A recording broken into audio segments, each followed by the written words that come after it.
Hello. Nandito mo ako sa Pureza. May pa kami.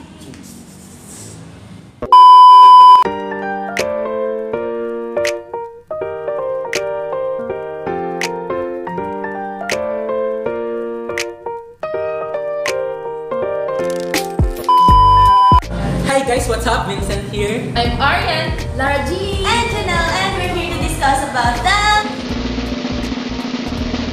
misconceptions on communication courses.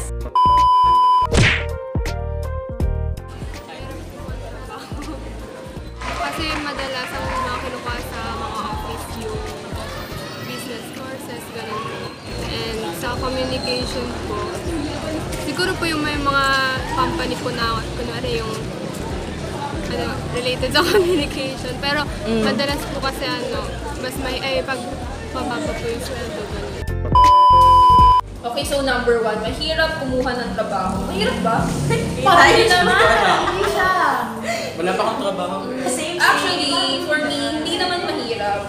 Nakadepende siya sa diskarte ng tao. Kung hindi ka madiskarte, mahirap talaga. Pero kung madiskarte kang tao, you know how to find a job na fitted sa'yo, nakikita ka, na magiging masaya ka, di ba? Parang ang hirap naman sabihin na mahirap kumuha ng trabaho sa isang communication course. Parang syempre pag broadcasting course ka, parang nasabihan ka ng madaldal ka, parang you're so loud, parang outgoing ka, parang gano'n. Yun po. So, number 2, madaldal. Madaldal sa mga communication students. Pero yung iba kasi dumating ng madaldal na COC at meron namang mga dumaldal lang yan ng COC. Pero parang advantage lang ito pag madaldal lalo yung mga broadcasting students kasi parang yun yung hinahanap nila sa amin, yung pagiging bubbly, madaldal, pero yung dinadaldal naman namin, may laman, with substance.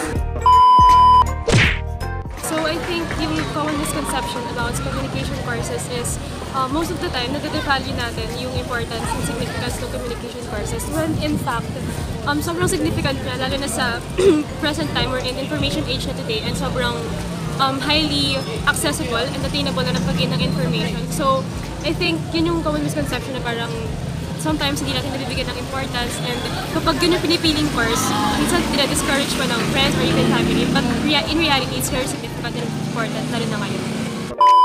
Okay, for number 3, hindi daw nabibigyan ng importance.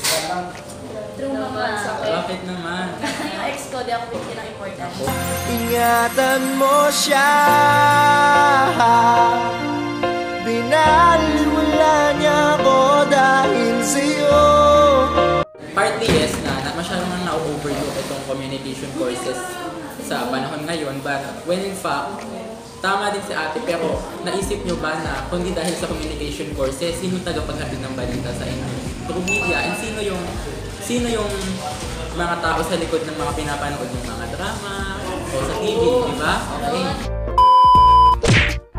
Almost wala naman kaming misconception sa kanila. More like, sila po yung mismo nagtatrabaho talaga sa field ng broadcasting, sa mga televisions, yung more sa news. Pero siguro ang misconception ko lang is, more like, lagi lang sila nakapokus sa news broadcasting, doon na sila umiikot. Pero I don't know kung if meron pa silang field na pwedeng pasukan. Okay, for number 4, more on news. Parang hindi naman siguro. Actually, malawa kasi yung communication na course. For broadcasting, for communication research, for advertising, public relation. Ngayon, napakaraming aspiring na filmmaker, comedian, artista, di ba? That's because of communication courses, tama? Kaya siya ng lahat ng taong pag-aralan sa sarili nila. Parang wala siyang specific, parang forte, gano'n. Parang ikaw lang yung may kaya. Kasi parang lahat naman kaya mag-aral ng communication. Guys, hindi madali gumawa ng pelikula, kaya nyo magmadali. Sobrang hirap po mag-isip ng concept, mag-shoot, lalo na kung mag-edit. Sobrang hindi po siya kayang gawin ng lahat. Kasi dito sa course na to, kailangan mo creative. It takes passion. Yeah, it takes passion kasi kung hindi mo talaga siya gusto, susuko ka agad. Lalo na pag wala ka nang maisip na concept or storyline or plot. Tapos dito kasi, hindi siya yung specific yung sagot eh. Hindi siya objective. Hindi siya Oo, subjective lahat sa course na to, so huwag mo siyang maliitin. But, nire-respect naman natin yung opinion ni ate since hindi naman talaga siya fully aware doon sa mismong course. Ako kasi galing din ako ng communication, bali adverse student din ako. Ang misconception para sa mga adverse students, sinasabi nila na mahirap, na hindi ka daw mag-e-enjoy, na hindi kasi nila first choice yung advert kaya napilitan lang sila. So ayun, kung kanina sabi niya madali lang daw, sabi ni ate kanina madali lang daw, ngayon sabi naman ni kuya mahirap at hindi mo ma-enjoy. So siguro kasi yung iba na-expect nila na sobrang hirap, pero totoo, mahirap siya, pero hindi ibig sabihin hindi mo siya ma-enjoy. Sobrang saya sa tuwing katapat namin yung camera. Sobrang, lalo na pag nagawa niyo na siya, pag na-finish na lahat, na-finish na.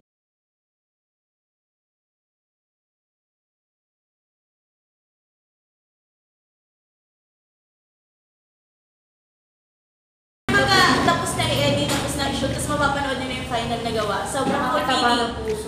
Minsan naiiyak ako.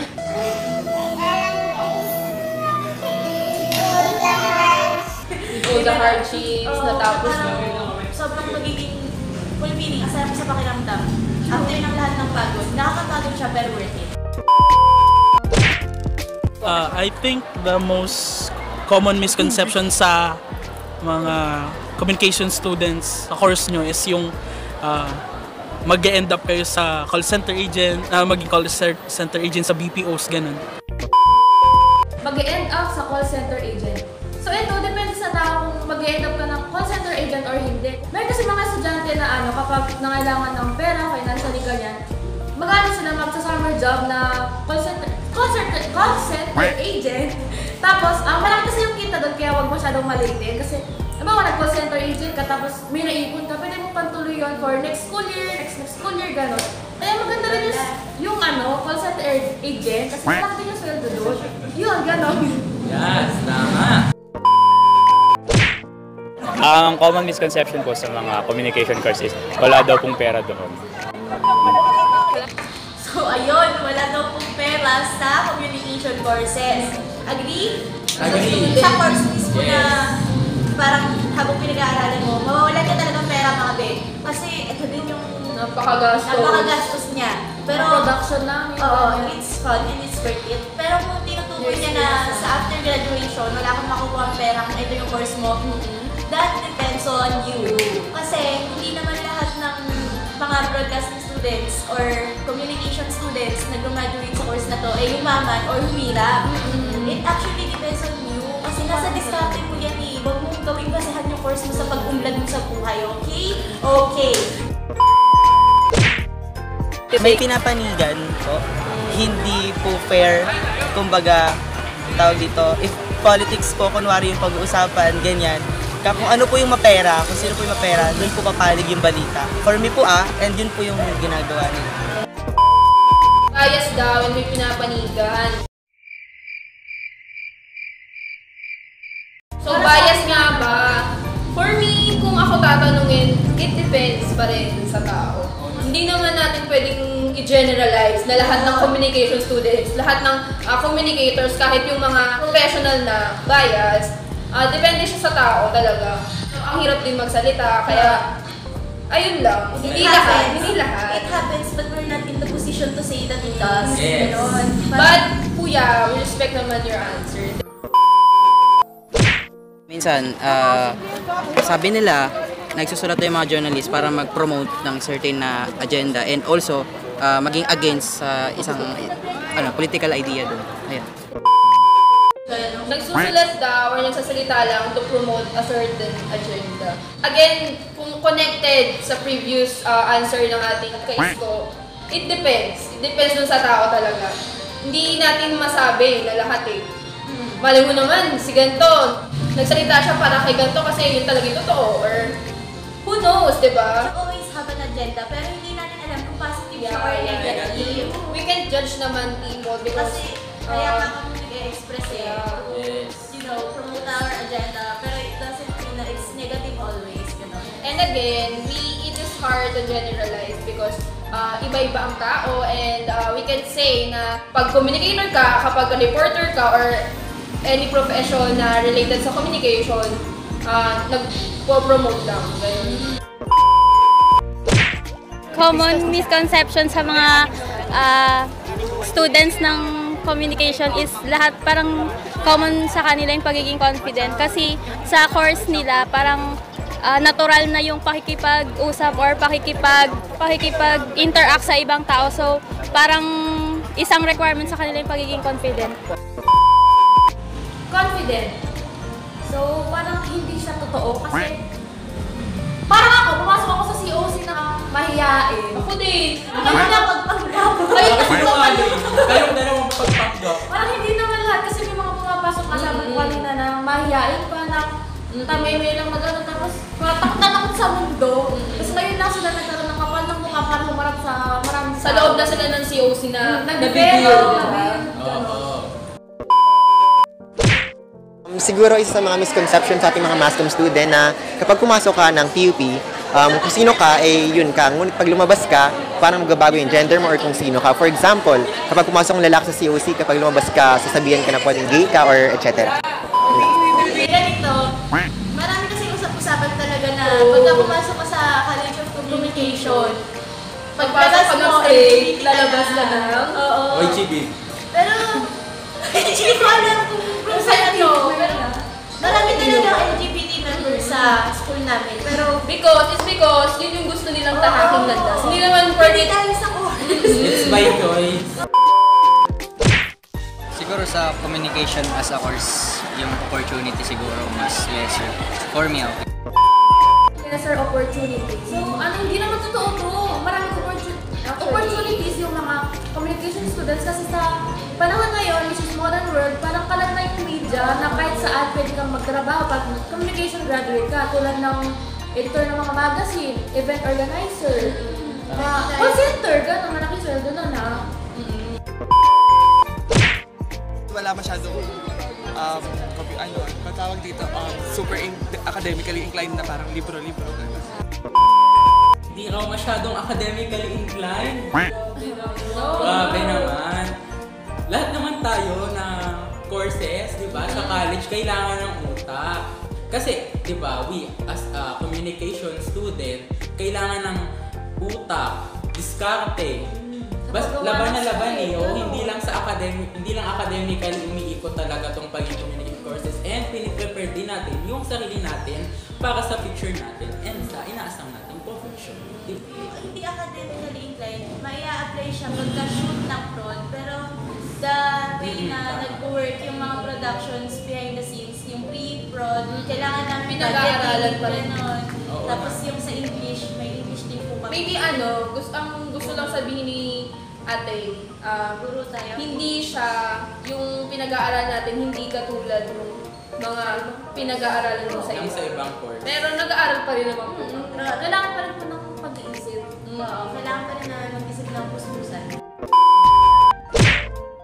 Madalas na misconception talaga nila, mahirap yung trabaho, tas pang bobo. Lahat ka magkukom, di ba matalino ka, tas magkukom ka lang, ganun, yun, mostly ganun. Ako talaga, akala ko talaga nagbibideo lang sila. Nagbibideo lang, and pang bobo.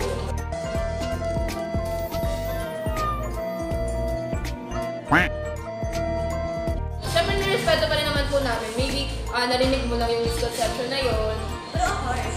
Yeah. Pero, we strongly disagree naman. Oo, kasi gaya nga nang sabi kanina, lahat naman ng courses kailangan ng utak, kailangan ng isip para magawa or ma-accomplish yung something na dapat ma-accomplish dun sa course mo na yun. Kaya, mahirap sabihin na pang bobo kasi wala namang course o walang kahit anong course sa buong mundo na pang bobo lang. saka walang makakagawa ng mga pelikulang bobo sila.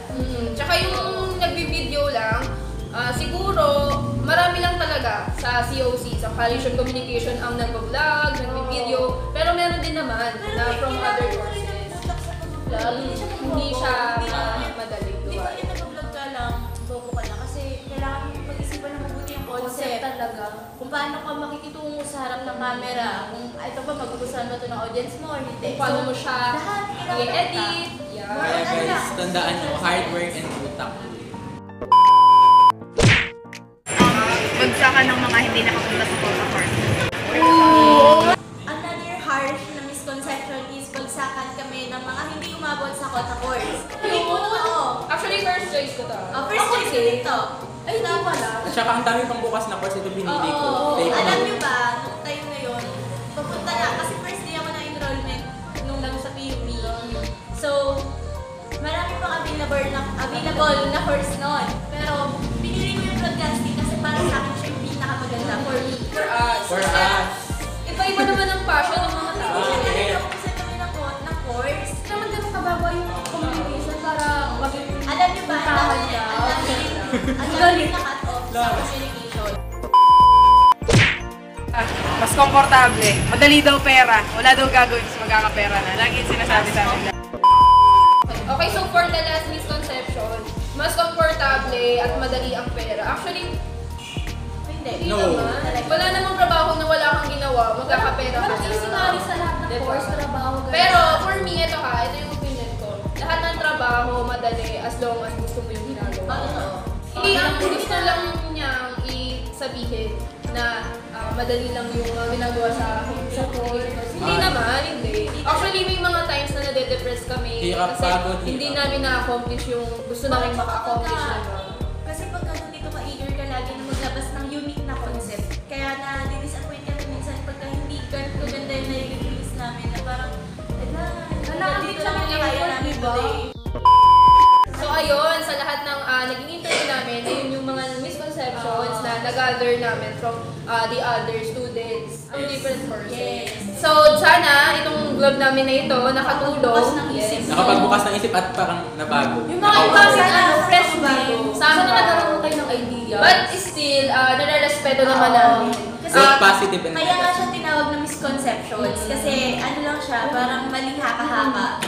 These words naman ay from us lang. And So ayun very yung opinionated. kasi gusto din namin, syempre, maging aware yung mga tao, di ba? Kung bakit nga ba ito yung nakuha natin. Especially yung mga family, ng mga classmates and other students na pinili yung communication courses na hindi matanggap kung bakit yun ang pinili ng anak nila, ng kapatid nila. Kasi hindi naman talaga patapon or hindi naman wala lang or madali lang itong course na to. May patutunguhan at may patutunguhan. At saka hindi lang siguro sana sa broadcasting, pati sa iba ding course. Kasi nangyayari yung course shaming. Totoo yan. Culture na talaga yan. Ayaw namin manatiling Hindi lang sa- misconceptions, yung mga Oo. misconception. Hindi lang sa communication. Ayaw namin yung gano'n na parang ipaglalaban ba natin? Oo, naman pinaglalaban. Pag mahal mo, mahal namin ang course na to. Sobra. Kaya sana, after ng vlog na to, after nyo mapanood ng vlog na to, mas maunawaan and mas matuto tayo about sa communication Saka courses. may mindful sa isipin ng iba kung sasabihin mo na, ang dali lang naman yung course ko hindi naman yan mahirap. Maging mindful po tayo kasi imagine mo kung may magsabi sa'yo ng gano'n na madali lang naman yung course mo, hindi naman mahirap. Diba nakaka-hurt? Lalo na kung stress ka. Maliliit ka bigla. Oo, minsan nakakasapak na ako ng days. Kasi minsan, mga 5 days kami walang tulog para sa front, tapos biglang sasabihin sa iyo na Madali lang. Pero nakaka-hurt actually. Honestly, nakaka-hurt siya. Pero wala naman kaming choice. Diba? Wala Hindi kaming naman choice, namin hindi pwedeng pakinggan yun. kontrolin yung isip ng tao. Kaya sana, magbukas yung isip nyo. So that's it. That's it. So bago namin tapusin itong vlog na to, gusto namin magpasalamat sa lahat ng mga nag-participate. Yes. Nagsabi ng mga honest opinions nila about sa tao. Sa ano, babe? Nang tingin sa amin gano'n. Thank you so much po kasi Wala kami idea. Wala kami gagawin. Wala kaming Wala ka content. pala, diba? At least nalaman namin. Eto pa rin sa atin ng karamihan. And lastly, gusto namin magpasalamat sa Charo Philippines for letting us na mag-vlog here.